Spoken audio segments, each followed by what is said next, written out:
A Argentina está em crise. Ok, todo mundo já sabe.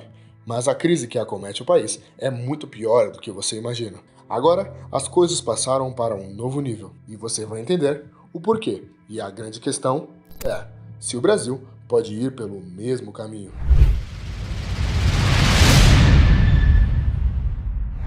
Nestor e Cristina Kirchner, o casal que governou o país por quase todo esse século, tanto que seu modelo de governo tem até um apelido: Kirchnerismo. Nestor se elegeu em 2003 e, com sua boa popularidade, conseguiu eleger sua esposa também à presidência, consolidando o domínio do kirchnerismo na Argentina. A mulher não só foi eleita uma vez, como duas, e desde então a Argentina entrou numa crise como nunca antes viu. Mas esse domínio foi interrompido por um breve período, quando em 2015 Maurício Macri foi eleito para tentar tirar o país dessa longa crise causada pelos Kirchner. Com a moeda do país se desvalorizando fortemente em relação ao dólar e uma inflação oficial de 30%, ele prometeu um governo liberal, mas sofreu, sem sucesso. Não conseguiu implementar seus ideais e nem resgatar a Argentina do buraco. Já era muito difícil consertar o estrago com apenas um único mandato. O povo argentino nunca foi muito fã de menos políticas sociais e mais responsabilidade fiscal, e de um Estado que parasse de atuar como um pai e passasse a dar mais responsabilidade aos seus cidadãos. Então, sempre foi popular na Argentina dar o peixe ao invés de ensinar a pescar. E adivinhe só quem voltou ao poder: Cristina, dessa vez como vice-presidente de Alberto Fernandes, que, para fontes do governo, é apenas um fantoche para a sua verdadeira líder, a vice-presidente. E hoje, a Argentina se encontra num buraco ainda mais profundo. E analistas colocam a situação do país no nível que nunca vimos nos últimos 20 anos de crise. E aqui nós vamos responder algumas perguntas que, apesar de grande importância, não estão sendo feitas pelos veículos de mídia tradicionais. Como e por que a Argentina será pior que a Venezuela? Eles ainda têm presidente? E essa crise pode chegar aqui? Bom, antes de responder essas perguntas, quero te lembrar para deixar aquele like e checar se está inscrito no canal. Tudo certo? Então vamos nessa. Até onde os dados podem mentir? Em 2007, durante o governo de Cristina Kirchner, ela pediu para que o equivalente do IBGE na Argentina exibisse uma taxa de inflação inferior à verdadeira, para conter a queda de sua popularidade. Mas isso não aconteceu apenas uma vez. Na verdade, eles se destacaram pelo chamado apagão de dados. Sempre foram obcecados por fazer a inflação oficial nunca ultrapassar os 10%. E para que isso acontecesse, foi necessária a manipulação, eles o fariam. E isso tinha uma razão: a necessidade de pagar a dívida externa a juros baixos. Mas muitos dos contratos de títulos públicos eram atrelados aos índices inflacionários. Logo, essa manipulação arruinou a credibilidade da Argentina, já que levantamentos mostram que a inflação real era muito maior do que a oficial. A população passou quase uma década sem ter acesso a informações verdadeiras sobre esses dados, mesmo após denúncias de membros do próprio instituto. Nesse cenário, a Argentina já está numa situação bem pior do que a Venezuela em 2014, o ano em que começou a derrocada do país. É claro que em nível de degradação da Venezuela de hoje é quase inalcançável.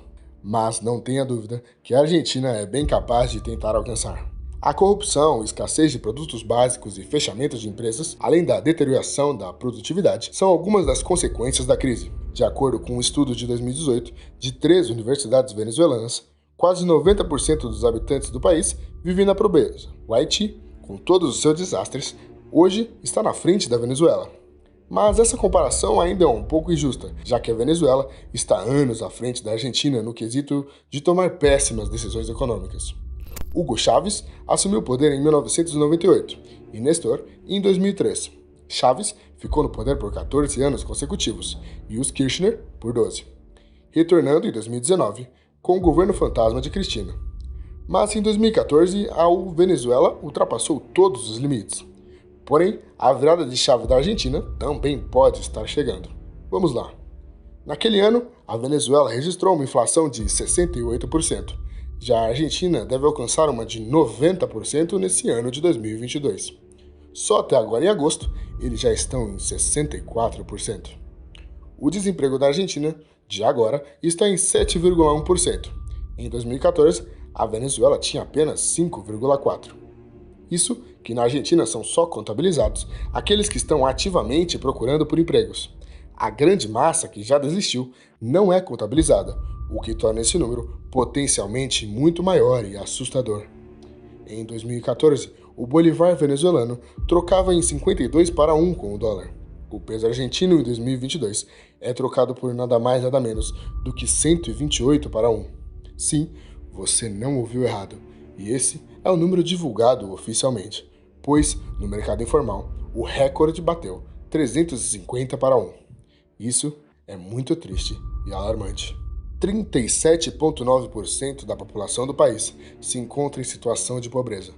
E 4 em cada 10 argentinos têm medo de não conseguir fazer a próxima refeição. Na Venezuela de 2014, apenas 9,8% das pessoas se encontrava nessa situação. Lamentavelmente, a Argentina entrou numa crise que não veio de uma hora para outra, e com certeza não vai embora tão cedo. Mas o que eles estão fazendo para minimizar a crise? Bem, isso é um outro problema. O liberal Maurício Macri não conseguiu nem de longe concretizar suas promessas que o elegeram em 2015, e a Argentina pagou um preço bem alto por isso.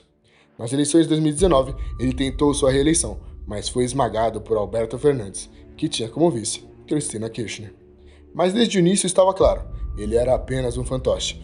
O kirchnerismo ficou apenas 4 anos longe do poder nos últimos 20. Mas já estava claro que Alberto tinha 2 missões: mostrar que ele era o presidente e que a Argentina tinha solução. De 2019 para cá, o mundo mergulhou em uma crise severa, e a Argentina, que já pulava de crise em crise, ficou ainda pior.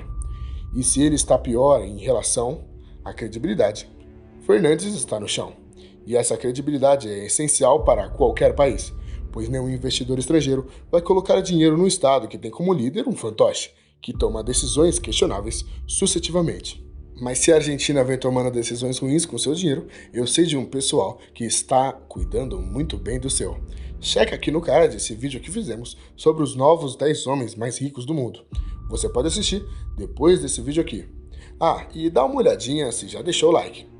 Tudo isso piorou quando um dos pilares de confiança da Argentina, Martín Guzmán, um jovem economista argentino com mestrado e doutorado nos Estados Unidos, especialista em débito público, foi demitido. Progressista, ele adotou políticas econômicas muito populares na América Latina nos anos 80, como congelamento e tabelamento de preços, e distribuição de volumosos benefícios sociais, para uma população que aceitou tudo de bom grado, pois estava tomada pelo desespero. Mesmo com medidas questionáveis, Guzmán ainda possuía o respeito do mercado, pois agiu bem na renegociação da dívida externa da Argentina, o grande calcanhar de Aquiles do país. Junto a credores externos e o FMI, ele evitou que o país desse calote na dívida externa. Foi o grande responsável pela reestruturação da dívida de 66 bilhões de dólares com donos de títulos internacionais e outros 44,5 bilhões com o FMI. Mas ele pediu demissão no último 2 de julho, por ter sido considerado liberal demais. A fonte é o próprio Guzmán. A saída dele com certeza foi péssima para o governo. O país já vinha de uma crise de anos, porém, ele era um dos únicos membros do governo que ainda era respeitado pelo mercado. O vice-presidente Kirchner fez parte de uma ala do governo que defende que o país dê o calote na dívida e declare a moratória de uma vez por todas, ao invés de tentar negociar uma dívida que ela não reconhece como legítima, pois são cobrados juros muito altos. Depois da demissão de Guzmán, o presidente nomeou uma nova ministra da Economia, Silvina Batakis, mas, em menos de um mês como ministra, ela entregou o cargo. Além dela, os ministros do Trabalho, Indústria e Comércio também pediram para deixar o governo. E foi nesse momento que o presidente Alberto Fernandes passou o comando do país para o presidente da Câmara dos Deputados, Sérgio Massa. É isso mesmo que você ouviu. Ele integrou a responsabilidade do país ao presidente da Câmara. Ao invés de assinar sua renúncia, essa atitude é deplorável e demonstra extremo amadorismo. Amadorismo de um governo que está há quase 20 anos no poder. O superministério argentino que Fernandes integrou para a Massa será composto por diversas pastas.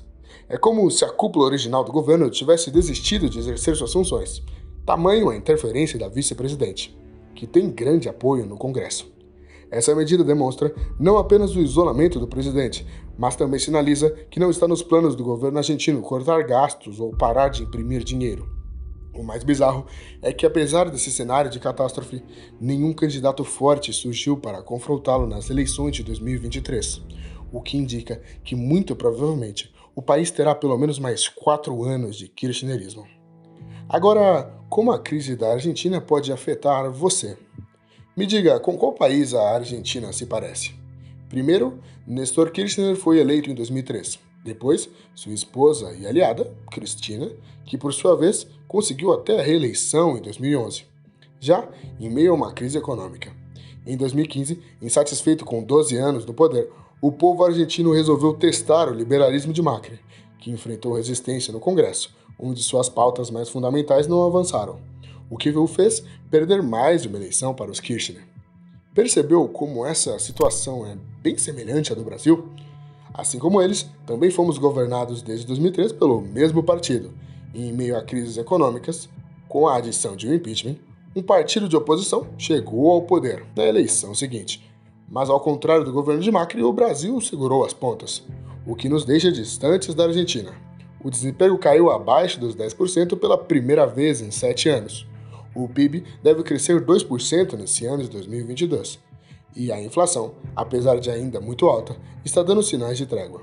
Os melhores números são a quantidade de pessoas abaixo da linha da pobreza.